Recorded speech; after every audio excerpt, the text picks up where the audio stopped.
आइए मेरे प्यारे दोस्तों, आपका स्वागत है हमारे YouTube चैनल पर। सभी के मंगल की कामना करते हुए, जैसा कि आप प्रतिदिन सांख्य कारिका जो श्रीमद् ईश्वर कृष्ण जी द्वारा रचित है और उस पर आचार्य श्री गौड़पाद जी का भाष्य है, श्रवण कर रहे हैं हम सब। आइए महाराज जी के श्रीमुख से हम पुनः सुने उसके आगे के श्लोकों का व्याख्या। सभी के मंगल की कामना करते हुए आइए हम सब मिलकर श्रवण करें। गुरुर्देव महेश्वर गुरु साक्षात् ब्रह्म तस्मै श्री गुरवे नमः। ओम शांति शांति शांति। हम लोग सांख्य कारिका को लेकर विचार कर रहे हैं। अभी तक ये विचार हुआ, ये जो तीन गुण हैं, सत्वगुण, रजोगुण, तमोगुण, ये प्रकृति के हैं। तो उसी से ही महादादि की उत्पत्ति बताया था। उसके बाद गुणों का स्वरूप भी बता दिया। सत्वगुण का क्या स्वरूप है, रजोगुण का और तमोगुण का, ये 13वें कारिका में बता दिया। और 12वें कारिका में भी और 13वें में दोनों में गुणों का ही बता दिया था। तो 14वें कारिका में जैसा त्रिगुणात्मिक है कौन व्यक्त, वैसे ही अव्यक्त भी त्रिगुणात्मिक है। और त्रिगुणात्मिक के द्वारा अविवेक आदि का भी सिद्ध किया। त्रिगुणम अविवेकी कहा दिया था ना, क्योंकि जो त्रिगुणात्मिक होता है वो अविवेक होता है, जो अविवेक होता है विषय होता है करके। तो अविवेकी और प्रदान की सिद्धि के लिए वहां हेतु दिया 14वें। 15वें कारिका में प्रदान की अस्तित्व पुष्ट करने के लिए पुनः 5 कारण दिया, भेदा नाम करके। तो यहाँ तक विचार हुआ था। आगे ये प्रश्न होता है, यद्येकं प्रधानम कथम तर्हि अनेक कार्यम उत्पद्यते। आपका ऊपर शंका हो सकती है, प्रधान तो एक है, तो एक जो प्रधान है तद अनेक कार्यम उत्पद्यते, कैसा संभव है, उसके समाधान के लिए आगे आ रहे कारिका। तो भूमिका देख लीजिए।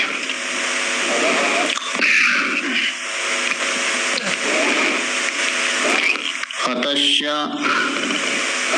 अव्यक्तम प्रख्यातम कारणमस्ति। अतस्य बोल तो अस्मात् कारणात्, इसलिए, अतः इसलिए भी जो अव्यक्त है वो प्रख्यात कारण है। प्रख्यात बोल तो प्रसिद्ध कारण है, ऐसा कोई अप्रसिद्ध नहीं है। बोलते ना वो प्रख्यात कवि है। प्रख्यात का मतलब क्या है, प्रसिद्ध। तो प्रसिद्ध कारण है कौन, अव्यक्त। यस्मात्, क्यों प्रसिद्ध है, तो बोला यस्माद् महदादि लिंगम प्रवर्तते, जिससे महदादि लिंग है प्रवृत्त हो रहा है। उसी को ही बता रहे देखिए कारिका में। कारिका देख लीजिए, वो पीछे का अंश यहाँ आ जाएगा, अंतिम में दिया था ना, इधर आ जाएगा। कारणम अस्त्यव्यक्तम प्रवर्तते त्रिगुणता समुदायाश्च परिणामता सलिलवत् प्रतिगुणाश्रय विशेषात् अव्यक्तम कारणम अस्ति। वो पीछे के साथ संबंध है, कार्य का इसमें है किंतु उसका संबंध पूर्व के साथ, इसलिए वहां दिया ना, पिछले कारिका का नीचे भाग के दिया, उसमें दिया है ना, इसका है वो। उधर संबंध होने से संशोधन करने वाले ने वहां दे दिया होगा, होना चाहिए इधर, उसका पूरा कैसा संबंध। कारणम अस्ति अव्यक्तम, अव्यक्त कारण है। क्यों? 5 कारण दिया था ना वहां भेदा नाम करके, उनसे सिद्ध हो गया। आगे जो दे रहे ना, आगे वो इसके लिए है एक ही प्रदान ये व्यक्ति में कैसा प्रवृत्त संभव है प्रधान एक है ना, तो अनेक जो कैसा व्यक्ति को उत्पन्न करेगा ये तो संभव नहीं है, उसके लिए हेतु दे रहे। त्रिगुणतः प्रवर्तते, एक हेतु है, त्रिगुणतः प्रवर्तते। पूर्व पक्षी ने जो आक्षेप किया था ना, उसका उत्तर है। पूर्व पक्षी ने क्या आक्षेप किया था? यदि एकम प्रदानम कदम तर्रे अनेक कार्यम उत्पादयति, ऊपर है समझ लीजिए, दिया नहीं ऊपर से। अरे सांख्यवादी, प्रदान तो एक है तो अनेक मतलब 23 व्यक्तियों को कैसा उत्पन्न करेगा? सारा ब्रह्मांड को उत्पन्न कर रहे हैं, ये प्रश्न था। उसका उत्तर है त्रिगुणता प्रवर्तते, अर्थात ये जो 3 गुण में बहुत्व कार्य उत्पादन करने की सामर्थ्य है, इन 3 गुणों को लेकर कौन प्रधान महदादि में प्रवृत्त हो जाता है। भले वो एक है प्रधान, किंतु गुण क्या है? 3 है। तो इससे क्या होगा? बहुत की उत्पत्ति करने में समर्थ, एक हेतु है। दूसरे हेतु दे रहे समुदायाश्च, ये दूसरा हेतु है। तीनों गुण परस्पर मिल करके, समुदाय बोलते मिलकर, यद्यपि तीनों गुण विरुद्ध है, पीछे बताया था, अलग स्वभाव है, तो भी समुदाय में मिल करके व्यक्ति की उत्पत्ति में प्रवृत्त हो जाता है। दूसरा हेतु, भले ही प्रधान एक है किंतु प्रधान में रहने वाले गुणों का समुदाय है वो अनेक है, उसके द्वारा उत्पन्न हो सकता है।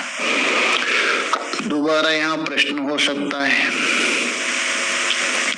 दोबारा पूर्व, चलो मान लिया प्रधानम कथम कारणम, उसके लिए तीसरा हेतु दे रहे। तीसरा हेतु है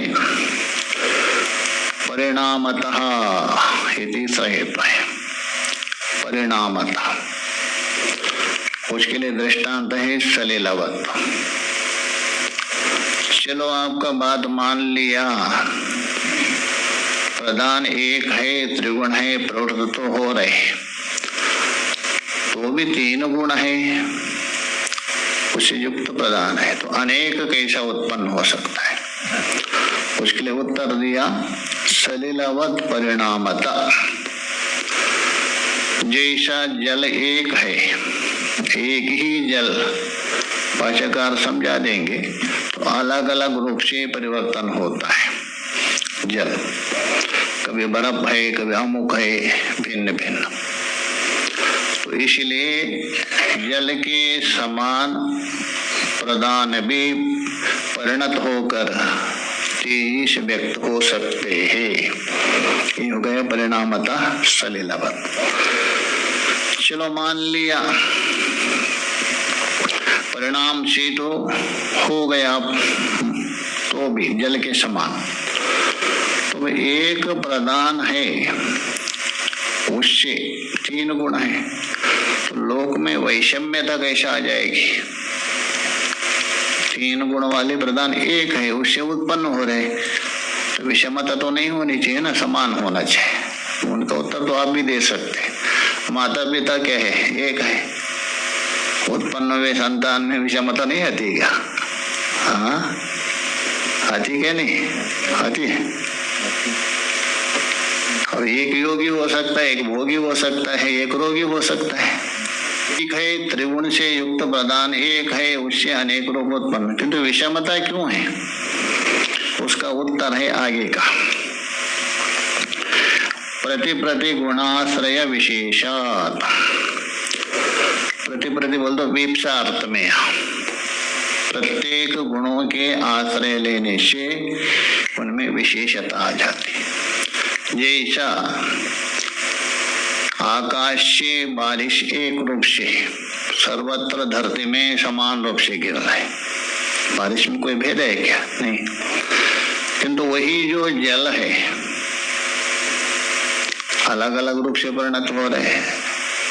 गन्ने के साथ संबंध होने से मीठा हो रहे हैं और नींबू के साथ खटास हो रहे और अन्य के साथ मिलने से अन्य। वही सही प्रति गुण को लेकर देवता में सत्व गुण प्रदान रहेगा, मनुष्य में रजोगुण और पशु तिर्यक में तमोगुण रहेगा, इसलिए कोई आपत्ति नहीं। तो ये उत्तर है प्रति गुणाश्रय विशेषात। ऊपर से जोड़ दीजिए, प्रति गुणाश्रय विशेषात प्रधानाद वैचित्र्य सृष्टि भवति। विचित्र सृष्टि हो जाती है, कोई आपत्ति नहीं। भाष्य में देखिए, प्रवर्तते त्रिगुणता। त्रिगुणात का अर्थ कर रहे सत्व रजः तमसाम साम्यावस्था प्रदानम। प्रदान किसको कहते हैं? तीनों गुणों की जो साम्यावस्था है, तीनों गुणों की साम्यावस्था, अर्थात उसमें समान रहेंगे तीनों गुण, तारतम्यता नहीं रहेगा, भेद नहीं रहेगा, तो प्रधान माना जाता है। गुण साम्यत्वम प्रधानत्वम प्रधानम। तो इसलिए तीनों गुण साम्य होने से और जिस समय में सृष्टि करते समय में उन गुणों में थोड़ा सा प्रधानता गौणता आ जाती है। पीछे बताया था ना, यहाँ तमोगुण प्रधान होता है, कभी रजोगुण प्रधान होता है, कभी सत्वगुण प्रधान होता है, थोड़ा अंतर होता है। जैसा त्रिगुणात्मिक प्रधान से महातत्व उत्पन्न हुआ, महातत्व से अहंकार उत्पन्न हुआ। अहंकार का जो सात्विक अंश है उससे ज्ञानेंद्रिय उत्पन्न हो गए। अहंकार की जो राजसिक अंश है उसमें कर्मेंद्रिय उत्पन्न हो गए। अहंकार की जो तामसिक अंश है तन्मात्र उत्पन्न हो गए। अहंकार से क्या क्या उत्पन्न हुआ? 11 इंद्रिया, 5 तन्मात्रा है ना, ये भेद किया है। सात्विक अंश से ज्ञानेंद्रिया, सात्विक बोल तो सत्व प्रधान है, और रजो प्रधान हो गया कर्मेंद्रिया, वेदांत भी मानते।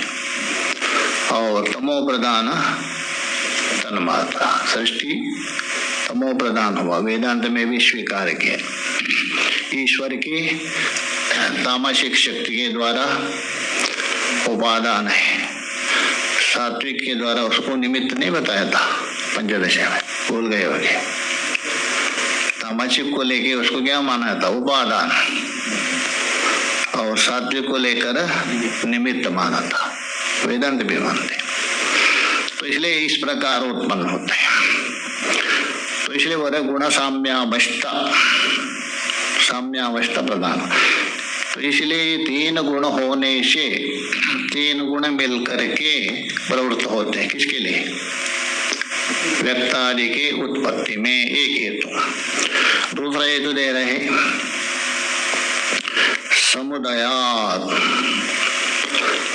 तो उसका अर्थ कर रहे देखे समुदाय कैसा है करके। यथा गंगा स्रोतांशी त्रीणी रुद्रमूर्धनि पतितानि, जैसे गंगा जी आई ब्रह्मलोक से, ब्रह्मा जी का कमंडल से आए थे ना, यही मानते हैं ना। किसने लाया था गंगा जी को? भगीरथ ने तपस्या किया था ना। पहले तो धरती में आई थी, पहले हिमालय के पुत्री बन के पहले आए थे, तो उसके बाद दोबारा उसको ले गए थे, स्वर्ग में ले गए। तारकासुर का जो उपद्रव होता ना, बचने के लिए दोबारा भगीरथ ने लाए। पार्वती की बड़ी बहन है ना, कौन? गंगा। तो इसलिए जो गंगा जी है, तीन स्रोत शिव जी के मस्तक पर गिरने से तीन स्रोत मानते हैं, तो तीनों का अलग अलग नाम माना जाता है। तो इसलिए जो धरती में आया उसका भागीरथी, एक भोगावती बोलते, एक पाताल में गए, एक धारा, एक धरती में, एक देवलोक में मानते हैं। पहले पड़ी किसमें? शंकर जी का जटा में, वही बता रहे। गंगा स्रोतांशी, गंगा के स्रोत कितने? तीन। रुद्र मूर्धनि पतितानि, और भगवान के शंकर जी के जटा में ऊपर से गिरे, वेग से आ रही थी ना, नहीं तो धरती को फाड़ करके पाताल में जाने वाली थी, तो शंकर जी ने धारण किया। गंगा जी में अभिमान था, मेरा वेग कोई सहन नहीं कर सकते, तो उसका अभिमान भगवान जी ने नष्ट कर दिया। जटा में लपेट दिया, पर घूमती रही है, कहाँ पता नहीं, है ना महिमा में एक बूंद जैसा। जटा के अंदर क्या है? कढ़ाई में जैसे एक बूंद होती है, वैसे एक बूंद जैसा है। तो इसलिए पतितान एकम स्रोतो जनयंती, सब तीन स्रोत मिल करके बाद में क्या करते हैं? एक स्रोत को, जैसा इधर भी देखिए सप्त सरोवर, सप्त सरोवर है ना, वो सप्त धारा है। गंगा जी की त्वरिता मानते, सप्त त्वरिता। असुरों को ये करने के लिए सप्त रूप धारण किया, सप्त धारा। तो आगे मिलके एक धारा होती है, जैसे सप्त सरोवर से आगे जाएंगे एक हो जाती है, इधर आते आते। तो यहाँ एक दृष्टांत और भी समझ लीजिए। एकम स्रोतो जनयंती, ये दृष्टांत है। एवं त्रिगुणम, वैसे ही तीन गुण मिलके क्या हुआ? एक प्रदान हो गया। जैसे तीन धारा मिल करके एक गंगा जी हो गई, वैसे तीन गुण मिलके एक प्रदान हो गया। एवं अव्यक्तम गुण समुदायात, गुणों का समुदाय हो गया। जैसे वहां धाराओं की समुदाय हो गए ना गंगा जी, वैसा महदादि, जो महदादि 23 तत्व है उनको जनयति इति, उसको उत्पन्न करते। इसलिए हे पूर्व पक्षी जी, जो आपने आक्षेप किया था एक ही प्रधान ये 23 तत्वों को कैसा उत्पन्न करेंगे? इस प्रकार त्रिगुणता। हाँ जी, से देखिए कारण है दो प्रकार का होता, परिणाम भी दो प्रकार माना जाता है, दो प्रकार से माना जाता है परिणाम। कारण एक अपरिणामी, एक परिणामी। एक अपरिणामी होता है कारण, एक परिणामी कारण होता है। जैसा मृत पिंड है वो अपरिणामी है, और दूध है दही के प्रति परिणामी है। दूध परिवर्तन होकर क्या बना? दही बना।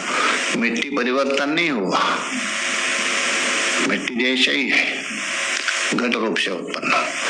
इसलिए मिट्टी को विवर्त मानते एक प्रकार से, मिट्टी परिवर्तन थोड़ी हो गई, तो अपरिणामी, क्योंकि कार्य नष्ट होने के बाद दोबारा मिट्टी में ही आता है। क्या परिणाम होता है? नहीं होता है। दही को दूध बना सकते हैं, हाँ, गाय को खिलाओ तो भर दूध। तो इसलिए बता रहे परिणामता, अर्थात प्रधान में परिणाम होने से वो अनेक रूप हो सकता है। कैसा? सलीलवत दृष्टांत है। और दूसरा है दृष्टांत दे रहे प्रति गुणाश्रय विशेषात, दो दृष्टांत दिया। एक तो सलीलवत और प्रत्येक गुण का आश्रय विशेष होने से वो अनेक हो सकते हैं, इसलिए कोई आपत्ति नहीं है।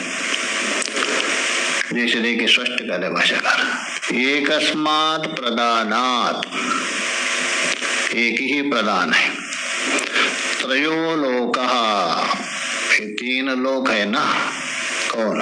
भूर्भुवः स्वः, समुत्पन्नः, एक प्रदान से तीन लोक सम्यक उत्पन्न, तुल्य भाव न भवन्ति, उत्पन्न हुए किससे? प्रदान से, किंतु इनमें तुल्यता समानता नहीं है, तीनों लोगों में अलग अलग है। इसलिए बोले तुल्य भाव बोल तो समानता न भवन्ति। लोका मतलब है लोक में रहने वाले जीव, लोक दोनों में प्रयोग होता है।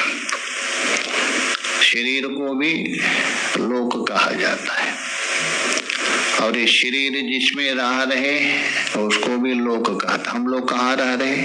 वो लोक में। ये शरीर को लेकर, जीवात्मा को लेकर शरीर हो गया, ये अपना शरीर हो गया लोक। लोक कहते कर्म फलम भुज्यते, जिसमें रहकर ये जीवात्मा कर्म फल भोग रहे, किसमें? शरीर में, इसलिए शरीर लोक है। जीवात्मा की दृष्टि से लोक हो गया शरीर, शरीर की दृष्टि से लोक हो गया वो लोक।